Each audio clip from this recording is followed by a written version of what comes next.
د شال ګرانو کتونکو زه دې وخت یو داسې ادارې کې ولاړ یم چې نه صرف د کورمي قبایل په دې باندې فخر کولی شي بلکې چې څومره قبایل دي هغه دې باندې فخر کولی شي.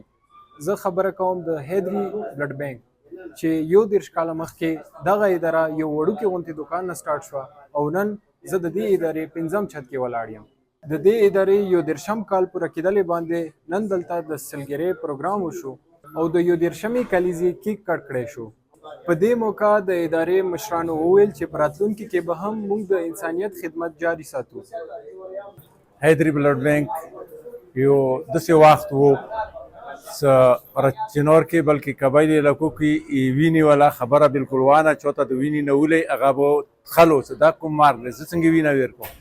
مو څه مرګلي راجامه شو هغوی د بلډ بینک یو توجه جوړ کړو هغه نه بیا مو 5 کسانو باندې بلډ بینک ته منډه رامنډه وکړه یو وړوکی غوندې کې ګراج مو ونیولو هغه ګراج نه مو بلډ بینک شروع کړو. دې کې مو صرف که صرف انسانیت په ناتې شروع کړو مسلک ورکې بالکل نه و و نه نشته انسانیت په نیت باندې مو کور شروع کړو هغه انسانیت نیت نه مو ورو ورو ورو ورو حتی دا چې مو بیا اخري نصر پلازا ته راغلو. نصر پلازا کې چې دی مو یو دوکانه شپږ دوکانه کړو بیا الله تعالی مو باندې حکومت مهربان کو ټیکل امجد مو ته لپاره څه کوه دی پلاټ راکړو مو دپاره خلکو چندې وکړې نن 5 چاته بلډینګ هسپتال مو جوړ کړو. دا ټول څه دی مو صرف که صرف انسانیت خدمت ته جوړ کړی دی.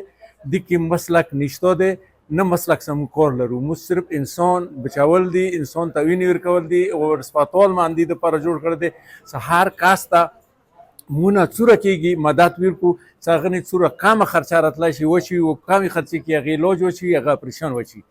مو دا څوره مو سره راکین دي د سینیر دي جونیر دي ټولو یو ایمان دی چې انسان به بچوو انسانیت ته به خدمت کوو.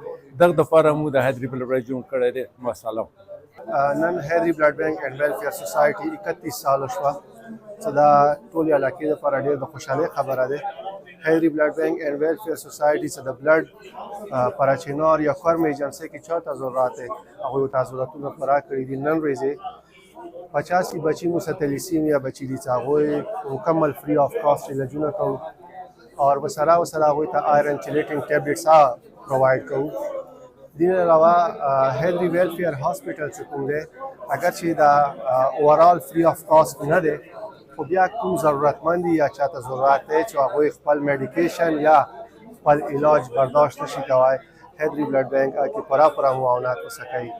31 سال د ادارې پراش په نن 31 سالګرا وه چې راکې موږ دغه ځای کې منو کړه. تاسو د مستقبل حوالې سره پښتنه وکړه چې مستقبل کې مو کوم پلانز دي که توفیق الهي شامل حال وي انشاءالله چې موږ چې کوم مستقبل پروجیکټ دي په هغوی کې اکسیجن پلانټ دی او سره MRI مشین دی نوي امبولانسز دي او دې نه علاوه چې کوم ریهاب سنټر دی چې هغه فري آف کاسټ چې کوم نشې کې عادي کسان دي د هغوی علاج حوالې سره دا شامل دي او سره کلچر لیب دی. نو زه ور بیا که توفیق الهي وي نو انشاءالله مو کوشش دی چې راتلونکي څو ورځو نه واخه څو میاشتو پورې دي کې اکثر کارونه به انشاءالله روان شي او دغه عوام ته به موږ دا خوشخبري انشاءالله ډېره ژر لرو. وروسته پاتې قبایلي سیمو کې که نورې ادارې هم دغه شان د انسانیت خدمت شروع کړي نو د خلکو ډېر مشکلات به ورسره حل شي. د شالیوز دپاره مصطفی خان پارا چنار ضلع کوروم.